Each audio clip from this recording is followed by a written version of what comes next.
Entonces, los extractores de torre agitada. Hasta ahorita, digamos, todas las anteriores que habíamos visto funcionaban por medio de la gravedad para encargarse de que se acentúen las diferentes fases. Las torres agitadas nos vamos a tener otro mecanismo que nos va a estar haciendo que, o facilitando la separación. En este caso, bueno, más bien, tienen bueno, hay dos opciones que estén en los mismos platos o en los ejes esté un agitador. Entonces, hay discos planos. En el caso de discos rotatorios, vamos a tener discos que estén dispersando el líquido. Esto hace que el líquido se esté yendo contra la pared de la torre. Y estos anillos estáticos, hay otros anillos estáticos, perdón, en los cuales se crean las zonas de reposo donde se produce sedimento. En esta parte es donde se están separando las fases. Y cómo se extrae el líquido, bueno, vamos a tener que la parte ligera, como les mencionaba, se vaya hasta arriba y la parte pesada se va hacia abajo. Entonces va a haber una tubería de salida en la parte superior y en la parte inferior. Y bueno, también por otra parte tenemos en el caso en el que esté el eje, tengamos un eje giratorio. Y en este caso funciona más o menos lo mismo, nada más que en vez de que giren en vez de tener los platos giratorios que estén, va a ser el eje. Entonces vamos a tener que esto favorece, bueno, la coalescencia y la separación de las fases. Y la mayor parte de la extracción se hace en la zona del mezclado. Y pueden llegar a tener una eficiencia del 100%, con lo que son bastante buenos. ¿Cuál es el problema? Que se tiene que hacer un mantenimiento constante porque tenemos una parte móvil. Y al ser un equipo tan grande y complejo, evidentemente el mantenimiento no es fácil porque pues hay que detener todo el proceso. Bueno, siguiendo, están las columnas pulsadas. Este es interesante porque aquí vamos a estar trabajando con una bomba que está moviendo constantemente, bueno, en intervalos frecuentes se encarga de mover el contenido de la columna. Se puede, pues se hace con torres de platos perforadas que son especiales porque se suele usar con fluidos altamente corrosivos y también fluidos radioactivos. No tiene conductos de descenso como los otros. Tiene una carrera ascendente y una descendente para la fase ligera, y la fase pesada se proyecta en forma de chorro hacia la fase ligera, o sea, la va atravesando. Y bueno, el último son los extractores centrífugos. También vamos a tener un movimiento externo. Y bueno, creo que se entiende bastante, bueno, es como un poco intuitivo cómo funciona. Nos va a dar la ventaja de que puede haber hasta 20 contactos, o sea, va a haber hasta 20 separaciones cada vez que se esté trabajando, bueno, dependiendo de la complejidad del líquido, por supuesto. Esto facilita o hace que sea rápido y se acelere bastante, bueno, de una forma bastante considerable la separación del líquido. El líquido pesado se queda en el centro y los líquidos van fluyendo con la corriente hacia las orillas. Entonces, el problema con estos es que son muy costosos y tienen muy pocas aplicaciones. Y, pero se suelen usar para la extracción de productos muy sensibles. Esto se suele usar en la industria farmacológica para separar algunas vitaminas o cosas así que tengan densidades muy similares. Y aquí hay una tabla donde va a estar comparando las características de este equipo. Y bueno, aquí nos dice principalmente, vamos a estar viendo cómo son las eficiencias. El mezclado sedimentador es del 75 al 100%, la columna de platos perforados es del 6 al 24%, de placas deflectoras del 5 al 10% y de torre agitada al 80 y 100%. Se suelen aplicar, en el caso de los sedimentadores, mezclado sedimentador se utiliza para la recuperación de aceites, la columna empacada para la recuperación de fenol, de platos perforados para el proceso puntual para aceite lubricante, columnas y placas defectuadas para la recuperación de ácido acético, y la torre agitada para químicos, farmacéuticos y orgánicos. Y bueno, aquí no viene la que les mencionaba en la diapositiva anterior de centrifugado esto. Como les mencionaba, se suele, no, perdón, de las pulsadas se suele ocupar para la separación de fluidos radioactivos. Bueno, pasamos ahora a la parte más teórica de cómo opera esto. Y la mayor parte de los métodos de la extracción continúan usando contactos de contracorriente en dos fases. Vamos a tener un líquido ligero y un líquido pesado.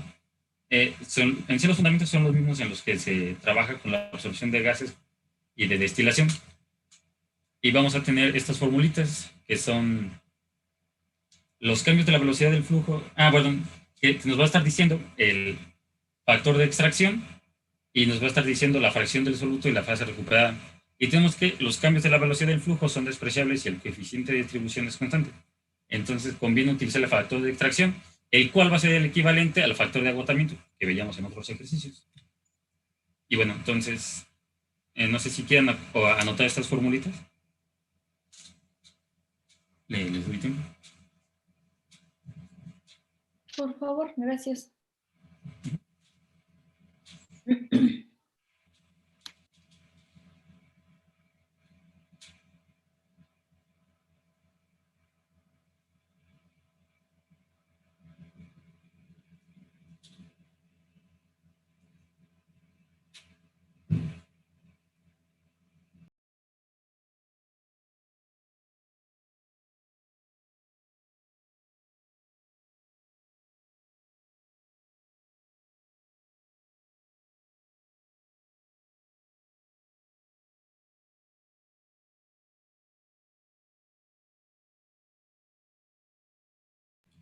No sé si ya las tengo para continuar con el ejercicio. Continúe, Luis, por favor. ¿De acuerdo? Bueno, este va a ser el ejercicio. Dice, se recupera penicilina a partir de un caldo de fermentación acuoso diluido o extracción de acetato de amilo, utilizando 6 volúmenes de solvente por 100 volúmenes de fase acuosa, a pH 3.2, el coeficiente de distribución KD es 80.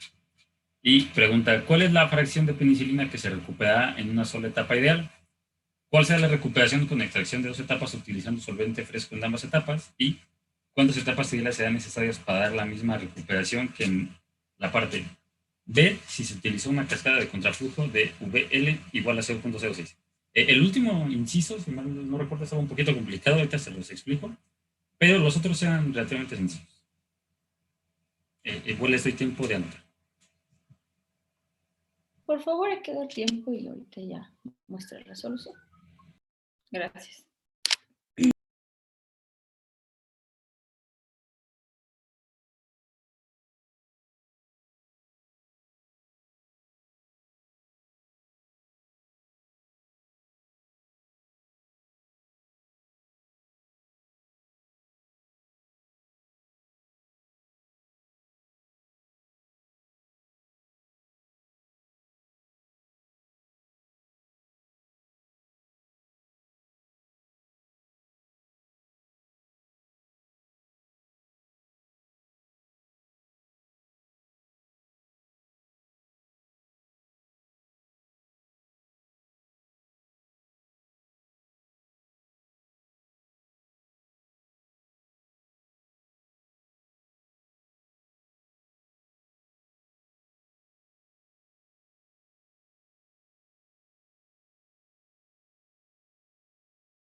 Bueno, si les parece bien, entonces pasamos a la solución. Bueno, esta parte de aquí arriba, con y 0 igual a 0, es más como una justificación de por qué se va a estar haciendo de esta manera. Entonces, bueno, el factor de extracción se va a sacar con E igual a V por K sub D entre L. Y ya nos daban el valor del volumen, y L sería, dice, o sea, utilizando 6 volúmenes de solvente por 100 volúmenes de fase acuosa. La fase acuosa sería la parte de L que va abajo, y los 6 volúmenes sería la parte de arriba. Y el 80 nos dice que tal cual que el coeficiente de distribución KD es 80, entonces sería 6 por 80 entre 100 igual a 4.8. Y entonces vamos a estar sacando perdón, y es utilizando la parte de arriba que como que nos justifica. Si se dan cuenta, si despejamos x1 entre x0, nos va a quedar 1 entre vkd sobre L, que en esta fórmula de acá atrás nos dice que vk por v entre L es E más 1, entonces sería esta parte de aquí de x1 entre x0 igual a 1 entre 1 más E. Esto es igual a 1 entre 5.8, que esto es 0.172, y eso nos dice que entonces el coeficiente de recuperación es de 0.828%, o sea, el 82.2%. Aquí entonces lo resaltante es el valor de E. Y entonces con el mismo valor de E vamos a estar obteniendo el inciso B, que dice cuál será la recuperación de extracción de 2 etapas utilizando un solvente fresco en ambas etapas. Entonces vamos a tener x2 sobre x1 es igual a 1 sobre 1 más E. Y entonces va a ser x2 entre x igual a 1 entre 1 más E al cuadrado igual a 0.0297. Y la recuperación entonces va a ser de 1 menos 0.02, y eso nos va a dar el 97%. Y el inciso C, la verdad es que no sé, como que sacaban esta fórmula un poco de la nada, y era que, bueno, que también se ocupaba, o lo habíamos visto en otros ejercicios, si mal no recuerdo, y nos dice que para sacar entonces el número de etapas ideales necesarias, tenemos esta fórmula. Entonces, para ocuparla, vamos a tener que hacer la función de que x a es igual a ser igual a 100. Y entonces x es igual a 3.0. Y entonces, y sub a se igual a 97% entre 6 igual a 1617. Y x a asterisco se igual a y a entre kd igual a 1617 entre 80, que nos daría 20.2. xb asterisco sería 0. Y n, que sería el número de etapas ideales finalmente, sería igual al logaritmo natural de 100 menos 20.2 dividido entre xb menos xb asterisco, que sería 3 menos 0, que nos queda con 3, entre el logaritmo natural del coeficiente de recuperación, del factor de extracción, perdón, es 4.8, y esto nos va a dar de 2.09. Y ese sería el número de etapas. Nos está diciendo que se ocupa un poco más de 2 etapas para tener lo que nos pide aquí, que sería las etapas ideales que se necesitan. Y bueno, ya pasemos a la parte de lixiviación. Antes de eso, me gustaría enseñarles un pequeño video que, aunque es del laboratorio, creo que explica bastante bien cómo se lleva a cabo el proceso de extracción. Entonces, si me permiten, ahorita les comparto el video. Sí, adelante. Gracias, Luis.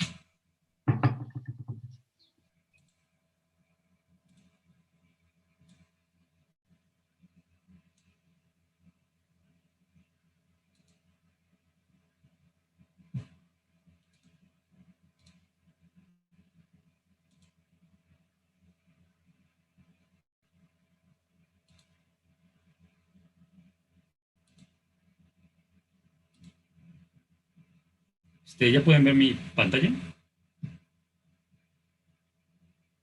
Sí. Ok, de acuerdo.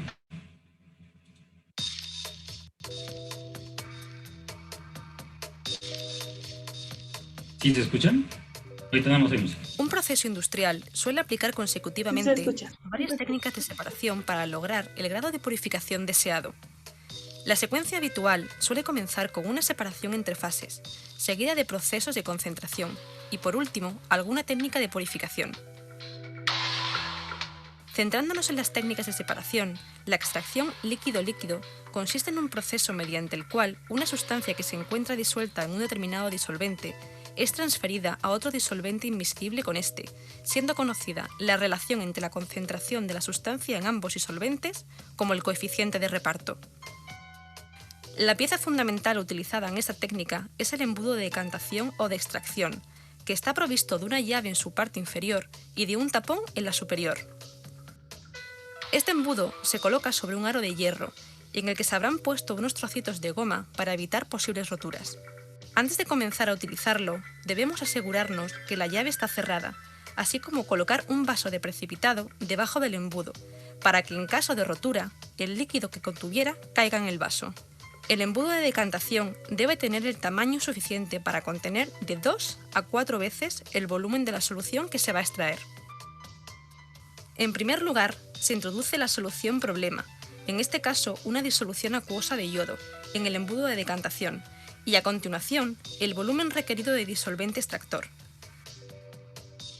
Teniendo en cuenta que este debe de ser inmiscible con la disolución acuosa problema, el disolvente orgánico extractor a utilizar en este caso será éter.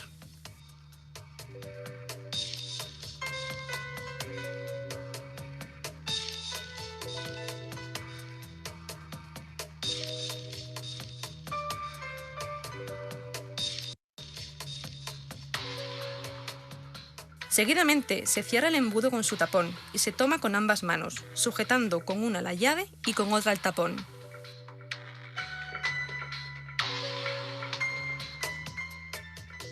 Posteriormente se invierte, sujetándolo siempre de la misma manera, y se agita suavemente. En este momento es muy importante tener en cuenta que al mezclarse los dos disolventes se produce en el interior del embudo una sobrepresión. Para disminuirla, inmediatamente después de agitar, se ha de abrir la llave para que los gases acumulados se vayan, cerrándola luego.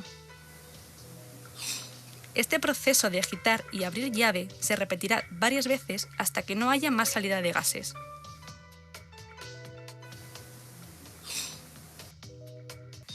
Por último, se deja reposar el embudo sobre el aro y se espera que las dos fases, acuosa y orgánica, se separen nítidamente.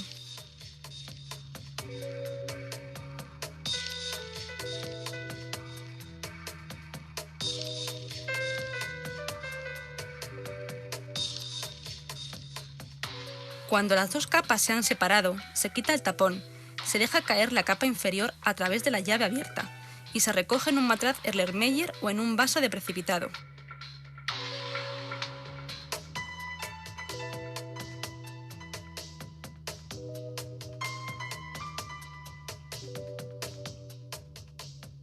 Después, se vierte en otro Erlenmeyer o vaso la capa superior, pero por la boca del embudo, para evitar que se impurifique con restos.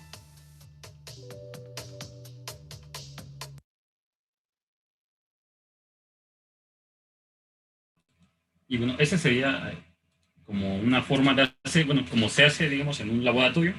Evidentemente el proceso industrial sería algo más complejo, pero creo que con este video se entiende más o menos cómo es eso de la separación y cómo el solvente hace que el líquido se vuelva, digamos, bueno, que se crean dos fases invisibles entre sí.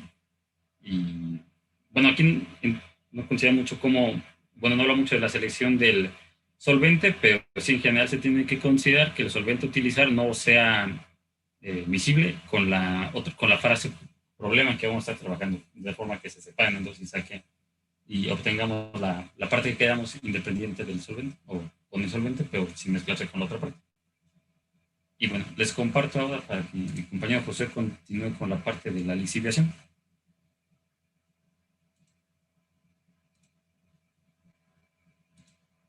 Sí, ya voy.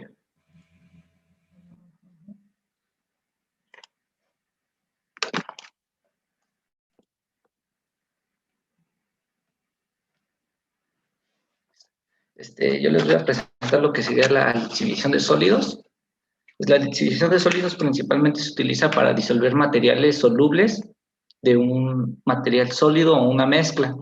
Este proceso principalmente se ve más en la minería, en lo que sería de una piedra o del subsuelo, porque usualmente los minerales no se encuentran ya como piedras, una forma de decirlo, no puedes encontrar a veces el oro como una piedra grande, sino que se tiene que extraer de la misma tierra y separarla de ella. Bueno, ahorita vamos a ver un poco más cómo funcionaría si no entendió ahorita esta explicación.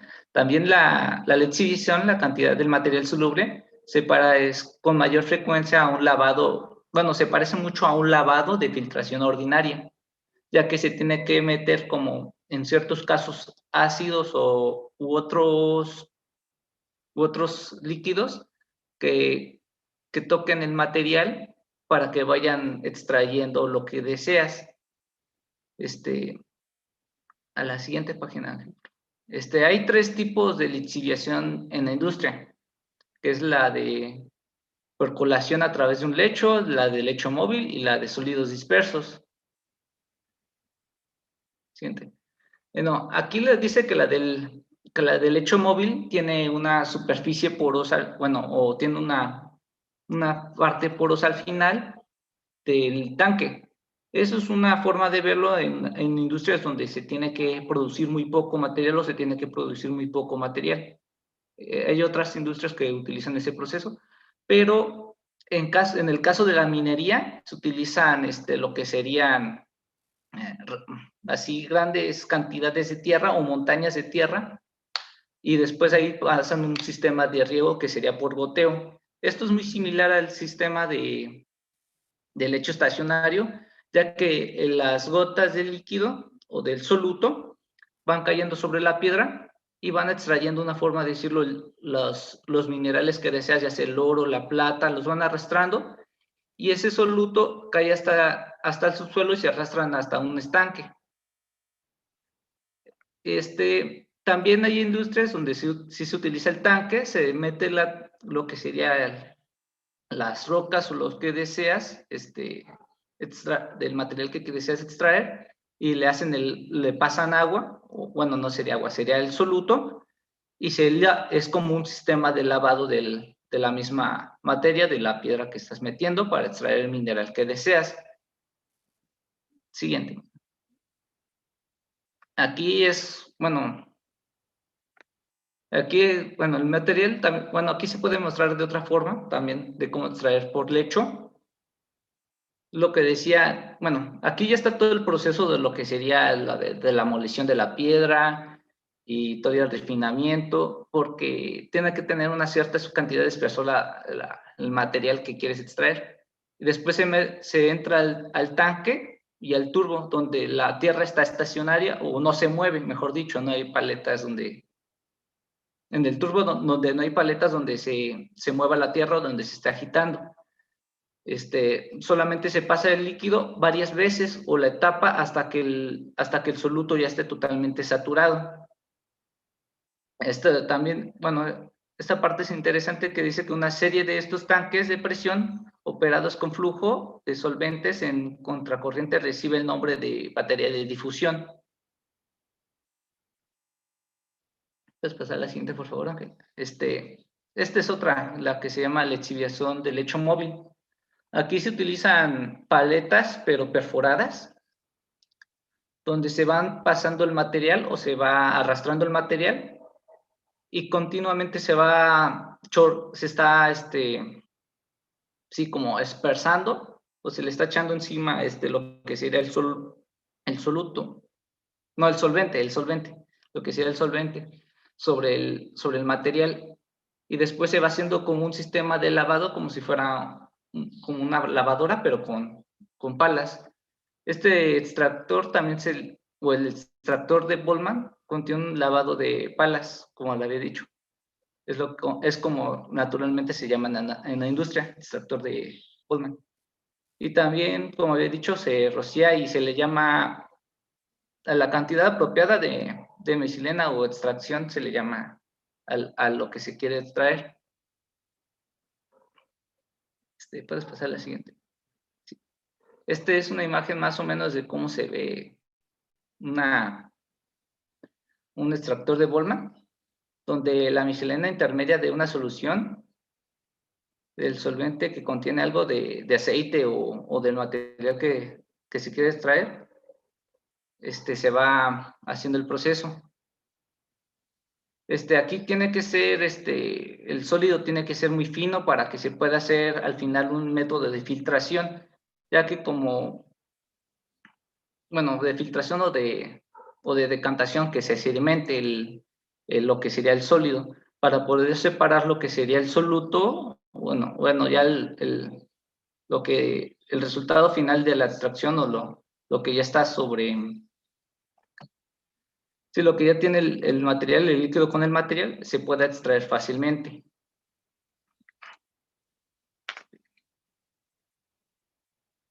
¿Te puedes pasar a la siguiente imagen? Sí. La otra sería la lixiviación de sólidos dispersos. En del óxido de lixiviación de sólidos dispersos, aquí es muy similar a la lixiviación de lecho, de techo, que utilizaban las palas.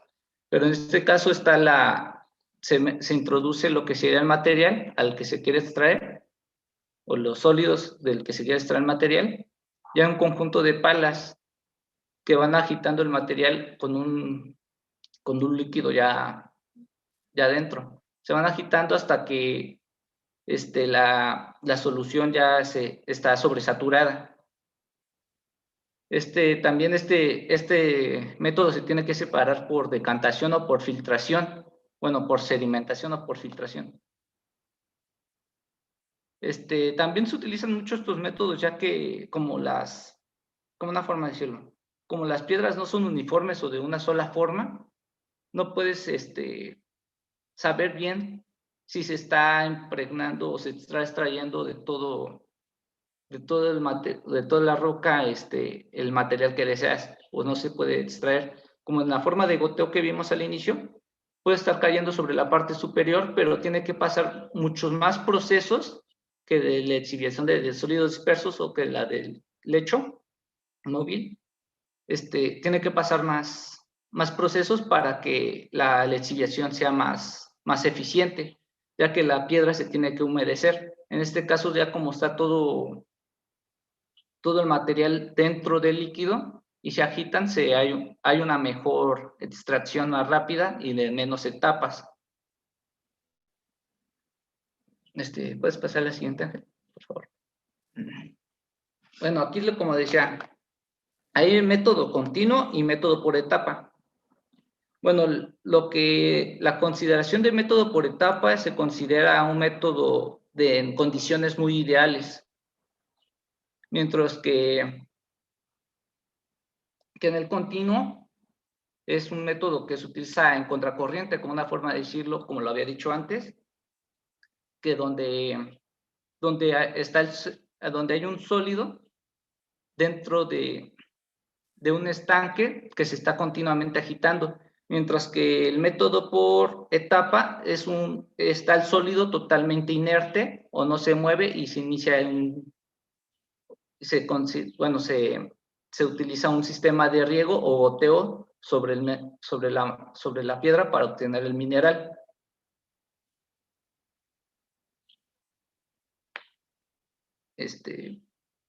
A la siguiente, por favor. Bueno, aquí se puede ver que la lixiviación en contracorriente o continuo se supone que el sólido externo del soluto es insoluble al solvente. Entonces el sólido tiene que ser poroso. Bueno, también se tiene que considerar que es poroso y lleva consigo una cantidad de solución que puede o no ser constante.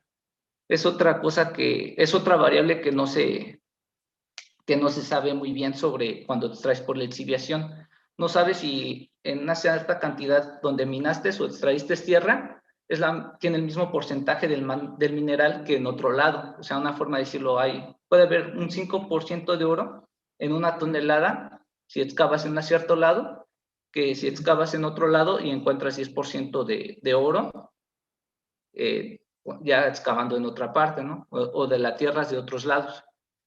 Eso hay que considerarlo mucho, ya que si es una lixiviación si tienes menor porcentaje de oro en un cierto material o en una cierta cantidad de sólidos, es más considerable que pases menos cantidad de etapas o procesos de lixiviación al que se tenga que someter. También se considera que L es el flujo del líquido retenido y que V es el flujo de la solución en sobreflujo.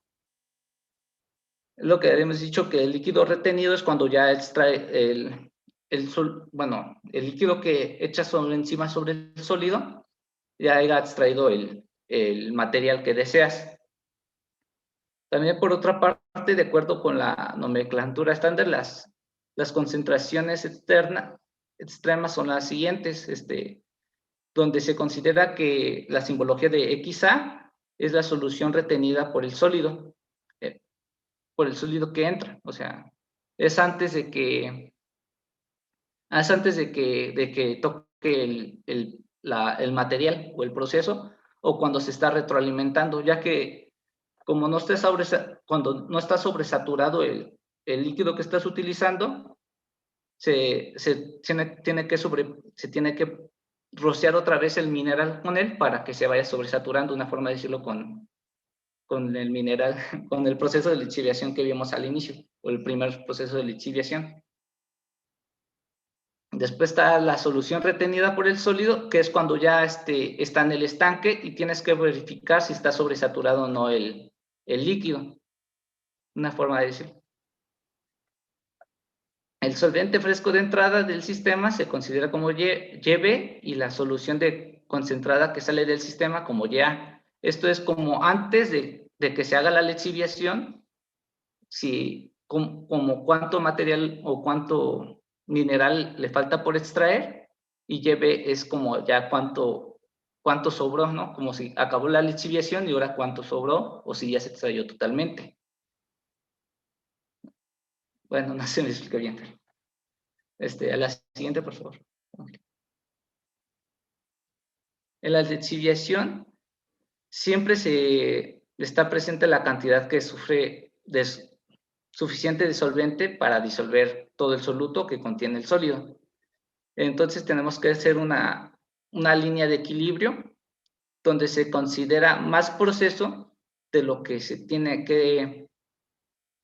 considera realmente o de lo que es realmente, para poder tener una extracción eficiente o que haya muy pocos residuos del material de la piedra que se haya extraído, que tenga muy poco ya oro o plata de lo que se está trayendo. Estos factores se consideran al tratar la eficiencia de las etapas. También te tiene que considerar qué tan eficiente es el sistema de lixiviación que se está usando. Para lo que había dicho de las etapas, de que si se tiene que volver a rociar o echar encima el líquido para sobresaturarlo con el mineral que quieres desear extraer. Para eso se utiliza también los diagramas de McCabe-Till para la lixiviación. La siguiente, por favor. Bueno, aquí está el flujo inferior o refinado, constante y variable. Bueno, se consideran dos casos. Vienen en la siguiente diapositiva.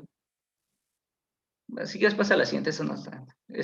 Son el flujo refinado y el sobreflujo, donde la masa del soluto retenida por el sólido es independiente de la concentración. O sea, es lo que habíamos dicho, que como una superficie no puede ser uniforme o algo así, no siempre, ¿cómo decirlo?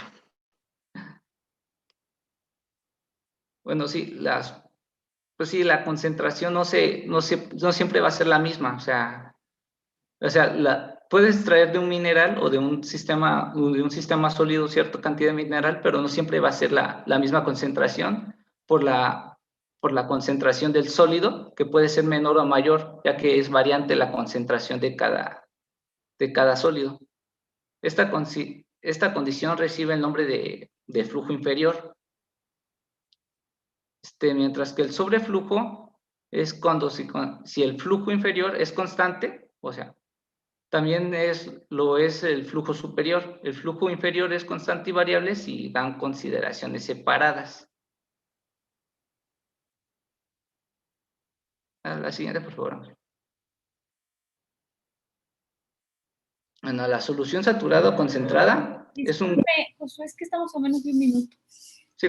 Vamos a reconectar, por favor.